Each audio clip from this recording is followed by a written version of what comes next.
여의도 미션 구독자 여러분 안녕하십니까, 박정호입니다. 안녕하십니까, 조필입니다. 형님, 계속 우리 예멘 얘기를 하고 있습니다. 예멘 이제 건국 초창기에 그 남북한, 우리나라 남북한하고 포지션이 이제 비슷한 이야기들을 그 일들이 많이 있었는데 결국 통일을 했잖아요. 근데 우리는 못 했잖아요.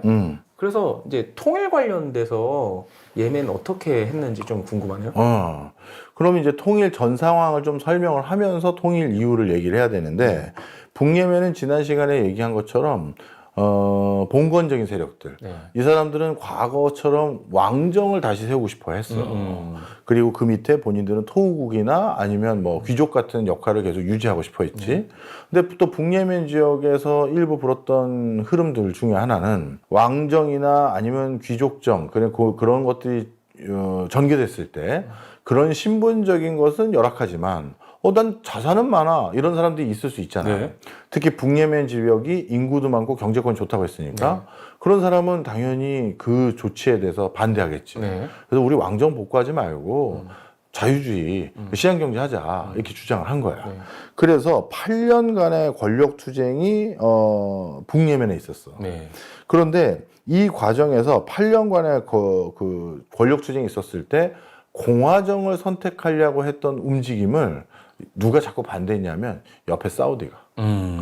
야, 니들도 왕정을 해야지, 니들이 공화정을 하면 내 입장이 뭐가 되니? 그렇죠. 이런 생각이 든 거야. 사우디에서도 혹시 뭐 민주화에 바람이 불지 않을까 뭐 이렇게 걱정할 수 있었겠네요. 맞아. 그러다 보니까 북예멘의 지리한 협상과 논의가 길어진 것이 여타 국가들, 중동의 여타 국가들의 어떤 뭐랄까 나름대로 물밑 어떤 교섭 이런 것들로 인해서 지리한 그 상황이 된 게 됐고, 남예민 같은 경우는 영국으로부터 이제 독립하는 과정에서 처음에는 UAE, 그러니까 아랍에미리트의 토호 국가 중에 하나가 되는 게 어떻겠느냐 제안을 받았는데 그건 잘 안 됐고, 그 다음엔 좌익 내부의 권력 투쟁 때문에 굉장히 복잡한 일이 생겼어. 여기는 그 이집트의 나사르 정권의 영향을 받아서 사회주의를 선택했거든. 이게 좀 특이하지. 또 영국의 지배를 받았는데 사회주의를 선택했다는 게. 하지만 이 사회주의 내부 진영의 진영 싸움 때문에 여기도 이제 복잡하게 해진 거야.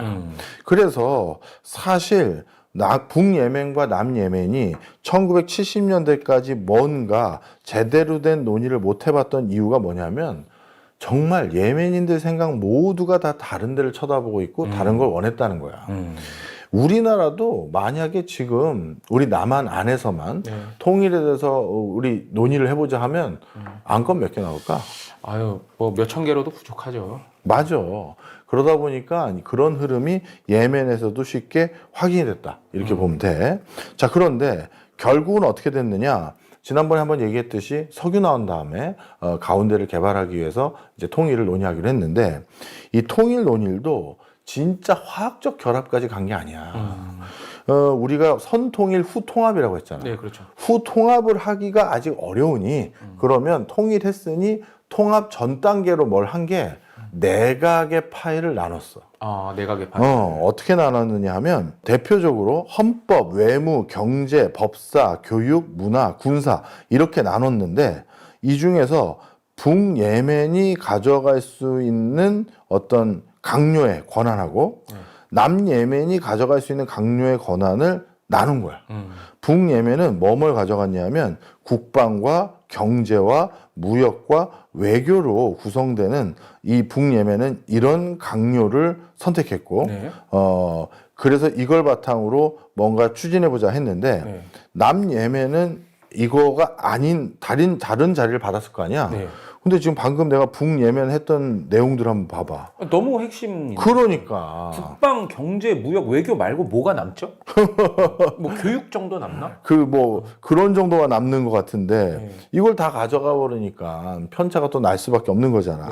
자, 그래서 이런 것들에 대한 불협화음 과정에서 자연스럽게 일어났던 게 바로 카슈미 대통령 남예멘 특사의 가방에 든 폭탄에 암살을 당해. 이게 이제 굉장히 또 충격이 되는 거지. 자, 그래서 이런 것들로 점점 악화일로가 걷다가 결국 석유 때문에 통일을 한다고 했잖아. 통일 후에는 조금 더 합리적으로 의석 배분을 했어. 네. 어떻게 됐느냐? 대통령 평의위원이 남북을 안배해서 네. 2대 3으로 평의위원을 구성하자. 그래서 총리, 국방, 경제, 석유자원부, 국회의장을 남예멘에서 남예멘에서요. 이번에 핵심적인 걸 남에게 준 거지. 네. 내무, 외무, 산업 등 요직을 북예멘에 배분하는 걸로 결정을 해버린 거야. 그럼 어디가 2예요? 남예멘이 2고 북예멘이 3인 게 어. 남예멘이 가져간 것이 상대적으로 알짜잖아. 네. 알짜인 대신 비중을 좀 줄인 거지. 그리고 알짜 아닌 걸 가져가는 대신 북예멘은 좀 더 뭐랄까 많이 가져간 거고. 자, 그 다음에 정치 통합을 선언했는데 정치 분야와 관련된 통합은 어떻게 했냐면 선거를 통해서 우리가 우리의 미래 지도자를 뽑자 이렇게 된 거야. 네. 근데 여기서 또 문제가 생겼어. 어떤 문제가 생겼냐면 이 선거 자체를 통해서 뽑는 것에 대해서 동의하기가 어려운 게 네. 부정선거라고 해야 되나? 부정선거 왜 안 나오나 했어요. 그리고 북예멘 출신이 남예멘 지도자 뽑을까? 그렇죠. 결국 인구 많은 곳에서 계속해서 하려는 거 아니냐 이 소리가 나온 거야. 그래서 남예멘과 북예멘이 뭔가 가시적인 타협과 성과를 내는데 여기서도 또 많은 불협화음이 있었지. 그것도 우리나라랑 닮았는데요. 이것도 우리나라랑 닮아. 네. 그러다 보니까 이 점에서도 우리에게 시사점을 주는 게 큰 게 네.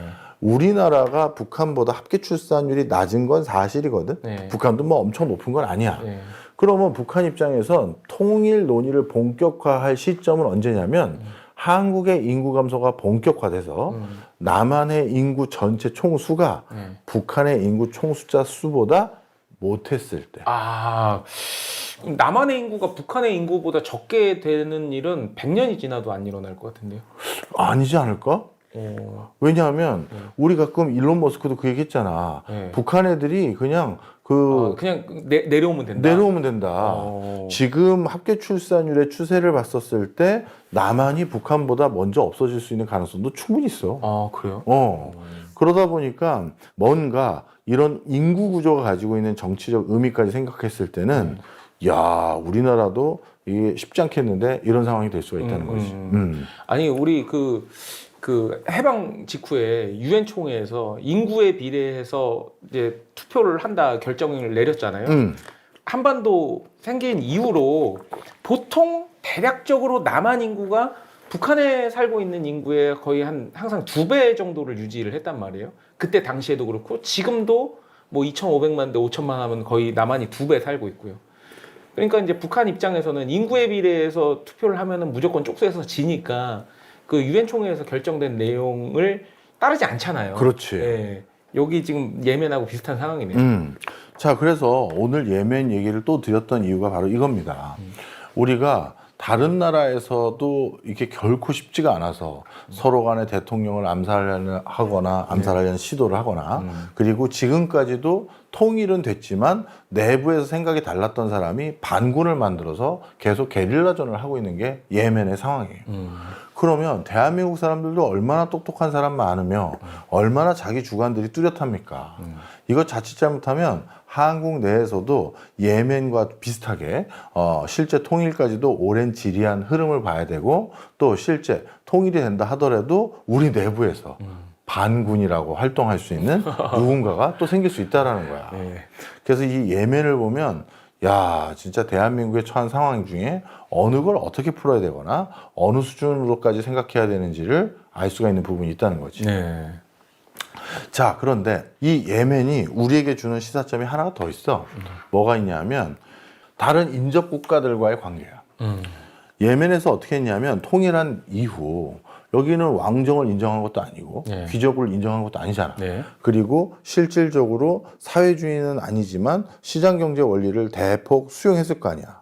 그런 과정에서 뭐가 문제가 됐냐면 그 옆에 있는 인접 국가들 UAE, 사우디 이런 데서 예멘에 대해서 우려를 표하기 시작했어. 왜?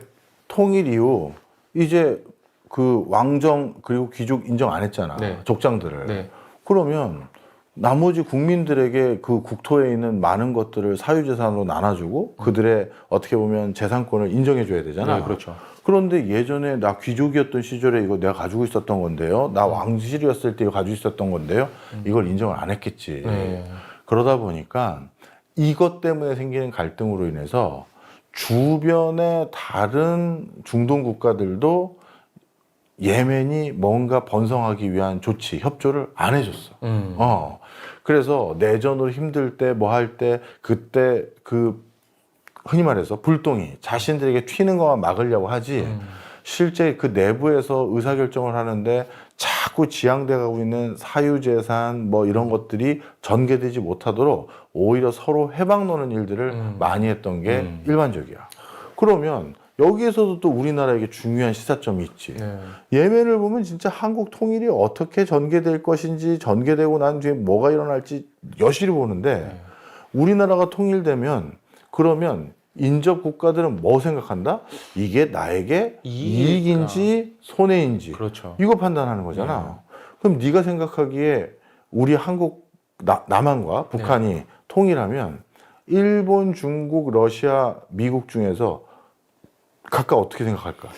저는 일단 제 생각을 정리해서 말씀드린다면 일단 남북한 통일을 지지해줄 나라는 러시아인 것 같아요. 왜? 특별히 위협될 부분이 없고요. 그다음에 시베리아 이제 동부 쪽 개발 그리고 이제 시베리아 횡단 열차가 연결돼서 경제적인 부가가치를 폭발시키는데 통일 한국과 굉장히 밀접한 그 협력이 필요하다 이렇게 생각할 것 같아요. 그래서 남북한 통일로 인해서 러시아가 손해 보는 것보다 확실히 이제 경제적으로 얻을 게 많다. 러시아는 그렇게 생각할 것 같고요. 그 다음에 일본은 우리가 그 역사를 보면 알지만 절대로 남북한 통일을 원치 않습니다. 이건 확실해요. 예, 남북한이 계속 이렇게 허리가 잘린 채로 서로 갈등 반목하면서 힘을 못 쓰게 만들어야지 일본한테 도움이 된다. 일본은 그렇게 생각할 것 같고요. 그 다음에 미국은 약간 중립적이에요. 왜냐면 중국이라는 존재 때문에 중국을 견제를 하는 입장에서는 이제 주한미군도 있어야 되고 남북한 통일이 되면은 주한미군이 있을 명분이 좀 부족하니까 어떻게 보면은 찬성해 줄 것 같고 어떻게 보면은 이 갈등 상태를 그냥 관망하면서 주한미군 유지하면서 있을 것 같아요. 그래서 미국은 이제 중립이라고 보고요. 중국은 절대 반대입니다. 왜? 중국이 남북한 통일을 하게 되면 아무래도 남한이 북한을 흡수하는 방법으로 통일이 될 것 같아요. 왜냐면 경제 규모로 보나 아니면 문화적 역량으로 보나. 그러면 이제 통일 한국이 두만강 압록강을 경계로 해서 중국과 서로 대치를 하고 있는 상태인데 수도 베이징하고 그리 멀지 않아요. 예, 그러니까 뭐 목에다가 이렇게 칼을 갖다 놓은 이런 형세가 되는데 중국 입장에서는 이제 안보 차원에서도 또 너무 강력한 나라가 등장하는 거 절대 반대할 것 같아요. 예. 나도 네 말에 상당 부분 동의해. 근데 이제 학자들 중에서는 또 다른 생각을 가지고 있는 분들도 또 유력한 의견들이 있으니까. 일단 미국 입장에서는 동의하지 않을 요인들 중에 이 본인들 입장에서는 북한이 문제가 아니라 중국이 문제인데 중국에서 일선 도시에 해당되는 북경 상하이에 가장 가까이 있는 미군 기지와 미군 공군 그 부대를 놓을 수 있는 기지는 평택이야. 그렇죠. 그러다 보니까 지정학적인 가치가 정말 좋다고. 그렇죠. 근데 명분이 중국 견제 때문이다라고 얘기 안 하고 그렇죠. 바로 북한 얘기하니까 바로 이 분단 상황이 생각보다 미국 입장에서는 얻을 수 있는 것도 많다. 이렇게 보는 사람도 있어. 반대로 미국이 만약에 그러면 분단 상황에서 얻을 수 있는 게 많은데 한국이 통일이 되면 얻을 수 있는 게 없어지느냐 했었을 때 그렇지 않을 거다. 왜냐하면 중국과 러시아와 한국을 통해서 국경 접점에 마주치게 되는 건 굉장히 직접적으로 부담이 될 거다. 그래서 그런 차원에서 얘기하는 사람도 있고. 자, 그 다음에 러시아 입장에서는 내가 아는 많은 지인들이 무조건 찬성하는 걸로 알고 있어. 그 이유가 지금 러시아가 러우 전쟁 이후 중국 색이 너무 커졌거든. 그럼 이 중국색을 조금 힘을 빼주기 위해서라도 다른 국가의 사람들이 와서 비즈니스를 하거나 갖다 팔아야 되는 게 필요하고, 그 다음에 두 번째는 중국의 전통적인 제조 기술, 뭔가 빨리 카피해서 비슷한 거 만드는 걸로 이제 잘 안 팔려. 그래서 어드밴스드한 새로운 걸 내놔야 되는데, 그런 것들 차원에서도 또 이제 방금 같은 방식은 선호하지 않을 것 같고. 자, 그래서 이런 방법을 통했을 때 한국과 접점으로 인해서 뭔가 새로운 걸 꿈틀거리게 만들고 할 때는 그게 더 마음이 편한 거지. 그런 것들을 중국과 같이 한다? 야, 러시아 입장에서. 제가 뭐 항상 얘기하지만 믿을 사람이 없어서 왕서방을 믿습니까? 그럼 바로 그런 내용들이 좀 있는 거고, 일본도 이득이 되는 부분이 있어.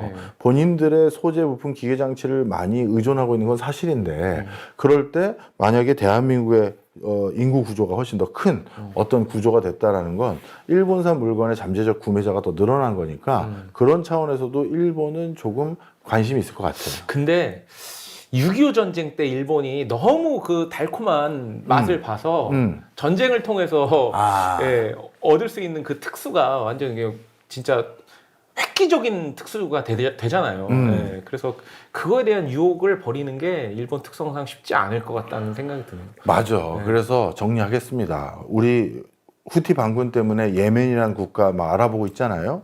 예멘만 보면 야, 통일은 그냥 남한과 북한이 만나서 각자 우리가 얘기하면 되는 거 아닙니까? 이거 너무 순진한 생각이다. 국제사회에서요, 신규 국가로 인증받으려면 신규 국가로 인증받기 위한 일련의 절차를 감내해야 됩니다.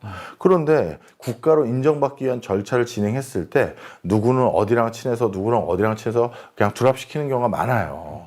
그러다 보니까 이런 것들은 생각보다 단순하게 생각할 수 없는 부분이 되게 많다라는 거지. 그리고 보면 볼수록 우리나라가 그 대륙과 해양을 잇는 이 요충지에 있잖아요. 반도 국가잖아요. 근데 이 예멘의 지도를 보면 볼수록 정말 이 홍해와 그 아덴만을 연결하는 그 바벨만데브 그 해협을 딱 끼고 있는 정말 전략적 요충지잖아요. 아라비아 반도와 또 아프리카 대륙을 잇는 요충지기도 하고요. 그래서 요충지에는 참 이렇게 바람 잘 날 없구나 항상 역사가 증명하고 있죠. 맞아. 그래서 예멘을 보면 우리의 또 전략적 요충지로서의 가치도 크기 때문에 우리 미래는 남 얘기 절대 들을 것 없이 우리가 편하게 결정할 수 있을 만큼의 국력까지도 가야 된다는 생각을 이번에 또 하게 되네.